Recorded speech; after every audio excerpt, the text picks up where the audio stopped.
नमस्कार। संवाद कार्यक्रम में आप सभी का स्वागत है। आपके साथ मैं हूं गिरिराज शर्मा। संवाद बड़े से बड़े विवाद का माकूल हल दे सकता है और जब बात सरकार से सरोकार तक हो तो संवाद का सेतु समाज के प्रति अपनी जिम्मेदारी बखूबी निभा सकता है। आज हमारे संवाद कार्यक्रम में है मुरैना शहर की DM Priyanka Das ma'am. Priyanka ma'am, बहुत बहुत स्वागत है आपका हमारे कार्यक्रम में। आज के संवाद कार्यक्रम में हम चर्चा करना चाह रहे हैं, जैसे अगर हम विद्यार्थियों की बात करें, अभी हाल ही में रिजल्ट आया है 10th का 12th का। पूरे देश में ये देखा जाता है कि रिजल्ट आने के बाद कई बार डिप्रेशन के कारण जो स्टूडेंट्स हैं कई गलत कदम उठा लेते हैं और ये पहल सोशल मीडिया पर देश के प्रशासनिक अधिकारियों के द्वारा चलाई भी जा रही है कि नंबरों से कुछ नहीं होता, जिनके नंबर कम है वो आईएएस तक पहुंचे हैं। इसको लेकर के आप क्या कहेंगी? नहीं, बिल्कुल सही चीज़ है और ये बच्चों से ज़्यादा मुझे लगता है कि हमारे पेरेंट्स को समझना चाहिए, अभिभावकों को समझना चाहिए कि एक्सपेक्टेशन का बहुत ज़्यादा बोझ अगर हम बच्चों पे डाल देंगे तो वो कहीं ना कहीं मजबूर होके गलत कदम उठाते हैं। एक चीज़ ध्यान देने की बात है कि it is just an exam, yes, an important exam, क्योंकि 10वीं और 12वीं इन अ वे एंट्री पास की तरह काम करता है कि अगर आपके 10वीं के नंबर अच्छे आए तो आपको एक और इंस्टीट्यूट में दाखिला मिलेगा, 12वीं के नंबर अच्छे आए तो आपको कॉलेज में दाखिला मिलेगा, लेकिन वो सिर्फ एक दरवाज़ा खोलने के लिए है। अगर उसमें मान लीजिए हमारे अपेक्षा अनुरूप रिजल्ट नहीं आता है, इसका मतलब ये नहीं है कि हम अपने जिंदगी का दरवाज़ा बंद कर दें। It is not the end of everything. Exam दोबारा दिया जा सकता है और अगर दोबारा नहीं भी देना है तो अगले एग्जाम को एक चुनौती के रूप में लेके और कड़ी मेहनत करनी चाहिए। बिल्कुल, जैसा कि आपने बताया, कई बार ये देखने में आता है, परिवार की अगर हम बात करें, विद्यार्थियों की आपस में तुलना की जाती है अंकों को लेकर के, अंक कम रह गए, तो ये बेहद महत्वपूर्ण चीज़ है क्योंकि जो भी दर्शक हमारे कार्यक्रम देख रहे हैं, अभिभावकों का कितना महत्वपूर्ण उस समय रोल रहता है सपोर्ट करने में, क्योंकि विद्यार्थियों की तुलना कहीं ना कहीं अंकों को लेकर के बहुत आज के समय में की जाने लगी है। नहीं, मैं यही बोलना चाहूँगी सारे अभिभावकों को कि निश्चित रूप से आपको बहुत सारी अपेक्षाएं अपने बच्चों से होंगी और आप चाहते हैं कि वो एक सफल और सार्थक जीवन जिए। सफल और सार्थक जीवन के लिए मार्क्स एवरीथिंग नहीं है। जैसे मैंने बताया, हम लोगों को हर एग्ज़ाम को या किसी भी मार्कशीट को एक एंट्री पास की तरह लेना चाहिए ताकि हमारे ज़िंदगी के अन्य दरवाजे खुलते चले जाए और हमको नए नए अपॉर्चुनिटीज़ या मौका मिले। और बाई चांस कुछ नहीं मिलता है तो अंक सब कुछ नहीं है। जैसे आपने बताया कि अभी सोशल मीडिया में जो चल रहा है वो मेरा बैचमेट ही है, अवनीश कुमार, जिन्होंने बहुत अच्छा कदम उठाया और अपने खुद की मार्कशीट उन्होंने जो है फेसबुक के माध्यम से साझा किया, सिर्फ ये बताने के लिए कि एक एग्जाम में या 2 एग्जाम में खराब प्रदर्शन जो है आपके जीवन का पूरा आकलन नहीं हो सकता है, वो तात्कालिक है। वो एक साल तक आपको याद रहेगा और उससे आपको सीख लेके आगे बढ़ना चाहिए। बिल्कुल। बात करें आपके अगर अनुभव की हम बात करें, आप आईएएस तक पहुंचे हैं। कई बार हिंदी मीडियम के अगर हम छात्रों की बात करें, उनमें अक्सर ये देखा जाता है, डिप्रेशन आ जाता है लोगों में कि हम तैयारी नहीं कर सकते यूपीएससी की, इंग्लिश मीडियम के छात्र अच्छी कर सकते हैं। इसको लेकर के आप क्या कहेंगे? नहीं, मेरा सभी स्टूडेंट्स से ये कहना रहेगा कि सबसे अब खुद का सबसे बड़ा दुश्मन जो है वो होता है कॉम्प्लेक्स। हम लोगों को कॉम्प्लेक्स बिल्कुल नहीं पालना चाहिए और खुद में हमेशा विश्वास रखना चाहिए कि हम अगर कुछ ठान ले तो हम कर सकते हैं। हो सकता है किसी को सफलता एक बार में मिले, किसी को हो सकता है थोड़ी और मेहनत करके 2 या 3 बार में मिले, लेकिन मेहनत ही रास्ते खोलते जाएंगे। अगर हम कॉम्प्लेक्स रखेंगे तो जो चीज़ हो सकता है हमको आता है उसमें भी हम कहीं ना कहीं गलती करेंगे या अंडर कॉन्फिडेंट रहेंगे, तो जैसा प्रदर्शन मान लीजिए इंटरव्यू में होना चाहिए या पेपर लिखते समय होना चाहिए, आपका ध्यान भटक जाता है। आपका ध्यान सिर्फ उसी चीज पे होना चाहिए जो आप हासिल करना चाहते हैं। और जहां तक यूपीएससी की बात है, ये बिल्कुल भ्रांत धारणा है कि सिर्फ इंग्लिश मीडियम वाले या कॉन्वेंट एजुकेटेड है या जो बड़े शहरों से आते हैं वही सफलता प्राप्त करते हैं। इनफैक्ट अगर आप एक पूरे बैच की देखेंगे, अगर 100 का या 80 का एक बैच है, उसमें 50 से ज़्यादा प्रतिशत जो है वो हिंदी बेल्ट के लोग होंगे या छोटे छोटे शहर, कस्बे, गांव से निकल के लोग मतलब एग्जाम को क्लियर कर पाते हैं। और यही सबसे अच्छी बात है यूपीएससी एग्जाम का कि वो सबको एक समान एक जगह पे लाके खड़ा करता है और एग्जाम के बेसिस पे वो सिलेक्शन होता है। उसमें ये मायने नहीं रखता कि आप रिच पेरेंट्स से आ रहे हैं कि नहीं, या आप दिल्ली के बहुत हाई फाई कॉलेज में पढ़े हैं कि नहीं, कुछ मायने नहीं रखता। बिल्कुल मैम, कई बार देखा जाता है कि जब रिजल्ट निकलता है बच्चों का तो घर वाले जो है ताने देना शुरू कर देते हैं। उस वक्त बच्चे की जो मनहा स्थिति होती है, उसे ऐसा लगता है कि मेरे फ्रेंड्स के ज़्यादा मार्क्स आ गए या पड़ोस में ज़्यादा आ गए, और फिर घर वालों का जो कहना है समझाने के लिए, उस मनहा स्थिति में अभिभावक क्या करें, क्योंकि बेहद महत्वपूर्ण चीज़ है। अगर हम मुरैना की ही बात करें, बहुत कंपटीशन होता है, अन्य क्षेत्रों में भी अभिभावक कहते ही हैं उस चीज़ को लेकर के। हम अगर विशेष रूप से चंबल क्षेत्र की भी बात करें, अभी जो बच्चा अगर किसी दूसरी एक्टिविटी में जाना चाहता है, यहाँ पर वो कल्चर नहीं है, सिर्फ पढ़ाई पर ही जोर दिया जाता है कि आप डॉक्टर बने, इंजीनियर बने, यूपीएससी बने। अदर एक्टिविटी में किसी बच्चे का मन होता है तो वो जा नहीं पाता, क्योंकि घर वाले उसको उस डायरेक्शन में जाने की सलाह नहीं देते। इसको लेकर के आप क्या कहेंगे हमारे दर्शकों को? देखिए, दो चीज़ें हैं। एक चीज़ तो समझना बहुत ज़रूरी है कि मार्क्स जीवन का सब कुछ नहीं है, और मार्क्स हमेशा सही आकलन भी नहीं करता है। आप अगर दूसरा, जैसे हम लोग ये निकालते हैं कि कितने % बच्चे टॉप किए हैं, निश्चित रूप से वो अच्छे बच्चे हैं, लेकिन आगे जाके कितने टॉपर्स ने आगे क्या किया, बिल्कुल वो भी अगर अपन देखेंगे तो बहुत बारी ये निकलता है कि जो स्कूली जीवन में सफल नहीं रहा, वो आगे जाके किसी मल्टीनेशनल कंपनी का CEO बन गया, वो बहुत बड़ा बिजनेसमैन बन गया, या बहुत बड़ा डांसर आर्टिस्ट बन गया, यहाँ तक अफसर, मतलब एकेडमिक लाइन में भी अच्छा बन गया। कई बार बच्चों को थोड़ा ज्यादा समय लग जाता है अपना लाइन चुनने में। हो सकता है 10वीं 12वीं तक तो हम लोग एक सेट पैटर्न में ही पढ़ रहे हैं, मतलब 5 सब्जेक्ट आपको इक्वली पढ़ना है, फिर जब आपने स्ट्रीम चूज कर लिया तब भी आपको वही 2-3 सब्जेक्ट पढ़ना है, और हो सकता है कॉलेज लेवल में जाके जो है आपको आपकी सही पसंद मिल जाए, और आपको उसी पैशन, आपको आपका पैशन मिल जाए, और फिर उसमें जो है आप अपना काम करें। दूसरा चीज है कि मैं ये बहुत गलत मानती हूँ कि किसी भी व्यक्ति का किसी और व्यक्ति से तुलना करना। सब अपने आप में जो है अलग इंडिविजुअल्स हैं, अलग अलग प्रतिभाएं हैं, अलग अलग क्षमताएं हैं जी। कोई किसी चीज में अच्छा होगा। बहुत बार, आप तो पड़ोसी की बात करें, बहुत बार ये देखने में आता है कि बड़े भाई से, बहन से, अपने चाचा के बेटे से कंपेयर करते हैं।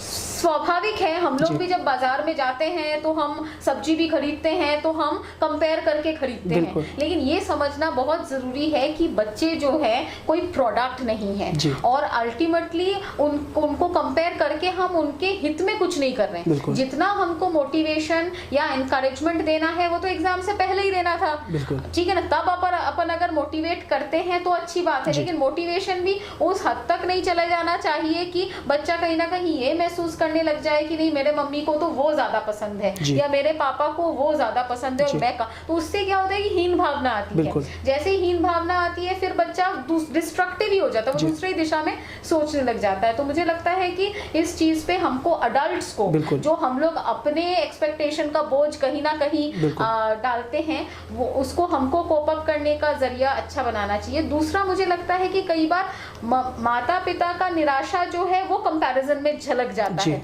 चाहे कितना भी अच्छा या कितना भी बुरा हो, वो चीज, वो एंजाइटी हमको दूसरे तक, बच्चे तक पास ऑन नहीं होने देना चाहिए, क्योंकि उसका, तो मैं वही बोल रहा हूँ, वो एक गलत स्टेप जब ले लेगा तब माता पिता ही सबसे ज्यादा दुखी होंगे।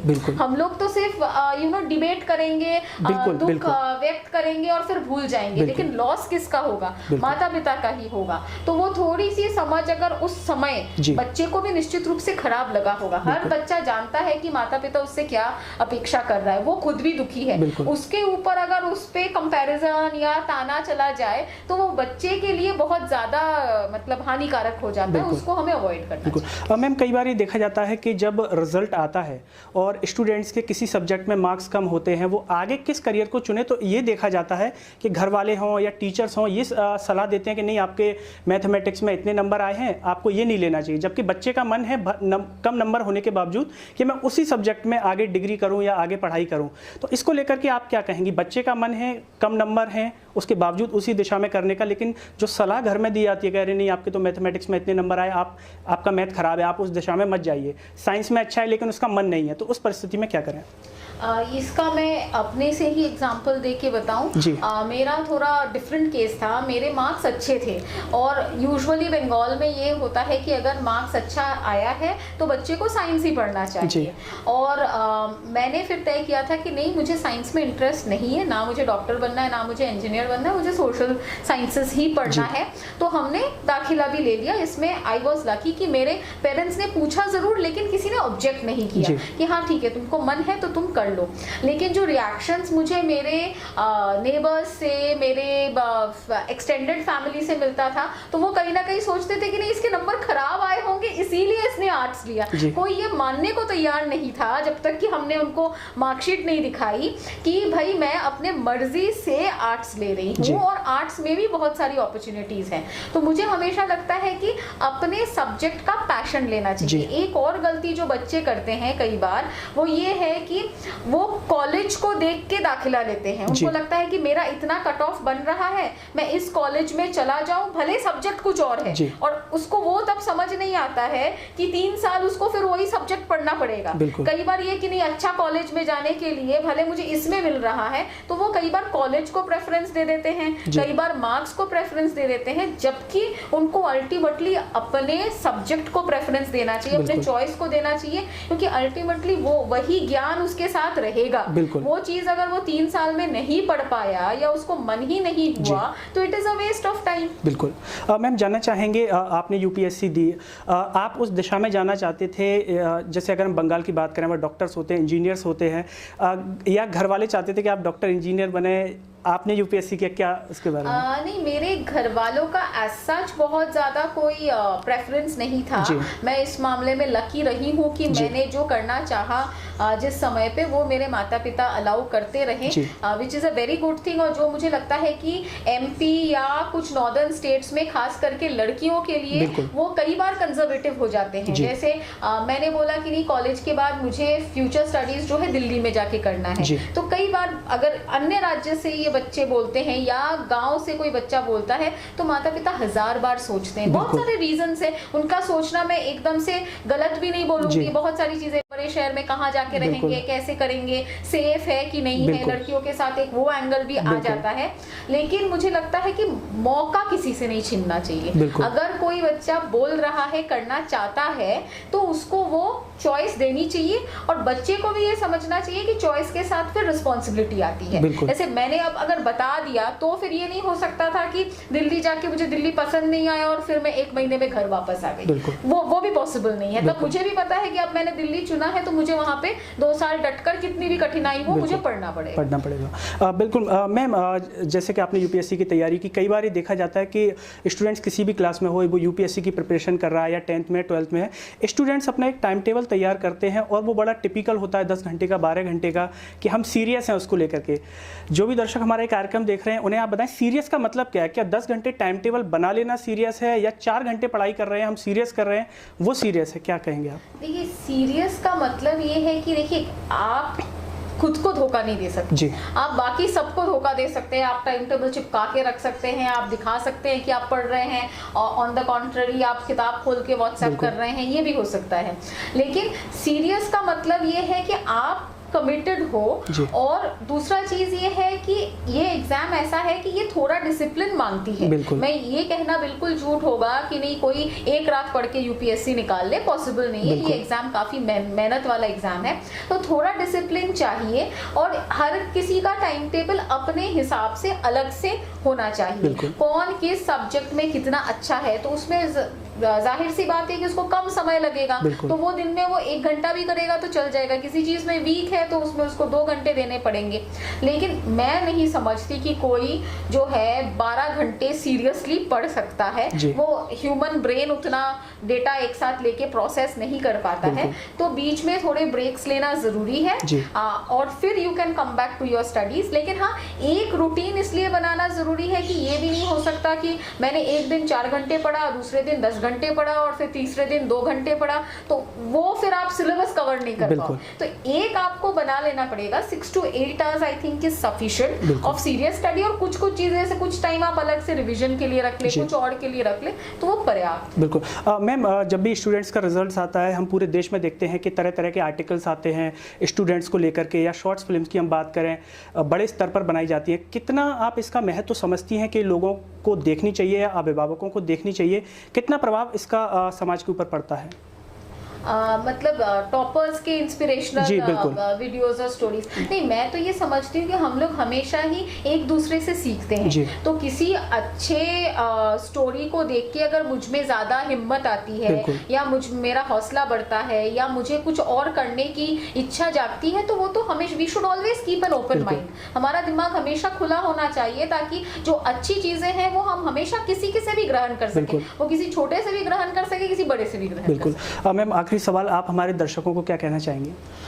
मैं सबसे पहले उन विद्यार्थियों को जिन्होंने 10th एंड 12th का एग्जाम पास किया है, उन सभी को कॉन्ग्रेचुलेट करना चाहूंगी, क्योंकि आप सबके जिंदगी में एक इम्पॉर्टेंट पड़ाव होता है। और जैसा मैंने बताया, no matter what the marks, अगर आपने इन 10वीं के पढ़ाई में 12वीं के पढ़ाई में आपको ज्ञान मिला है, तो वो ज्ञान भले आपको 60% मिला हो या 90% मिला हो, वो ज्ञान आपको आजीवन काम आएगा। तो मार्क्स सब कुछ नहीं है। और खास करके वो बच्चे जो अपने अपेक्षा अनुरूप, एक्सपेक्टेशन अनुरूप मार्क्स नहीं ला पाए हैं, वो बिल्कुल भी अपना हौसला ना खोए, हिम्मत ना खोए, किसी प्रकार का गलत स्टेप ना उठाए, उल्टा इसको एक चुनौती के रूप में लीजिए एंड कम एंड प्रूव कि एवरीबडी एल्स वाज रॉन्ग। आप ये साबित करें कि बाकी सब कुछ गलत था, आप में वो हुनर है, आप में वो काबिलियत है और आप कुछ करके दिखाएंगे। तो ये मैं सभी विद्यार्थियों से कहना चाहूंगी। और जहां तक अभिभावकों का सवाल है, उन सबसे एक रिक्वेस्ट है कि जरूर आपके बच्चे हैं, आपके लाडले हैं, उनको बहुत प्यार से इस मौके पे आप उनको टैकल करें। चाहे बच्चा बहुत अच्छा किया हो तो उसका हौसला अफजाई करें, अगर बच्चा आपके अपेक्षा अनुरूप नहीं कर पाया है तो भी उसका हौसला अफजाई उतना ही जरूरी है, क्योंकि अल्टीमेटली जीवन 10वीं या 12वीं के बाद थम नहीं जाता। तो जो भी दर्शक हमारा ये कार्यक्रम देख रहे हैं, प्रियंका मैम ने ये बहुत अच्छी बात बताई कि अगर किसी भी स्टूडेंट्स के रिजल्ट्स में मार्क्स कम आते हैं तो जीवन रुक नहीं जाता। ऐसे तमाम उदाहरण हैं जिनमें मार्क्स कम होने के बावजूद ज़िंदगी में बहुत आगे तक लोग गए हैं, चाहे वो किसी भी क्षेत्र के रहे हों। तो दर्शकों, अगले सप्ताह हम फिर हाजिर होंगे एक नए विषय और विशेषज्ञ के साथ। तब तक के लिए मुझे दीजिए इजाज़त। नमस्कार।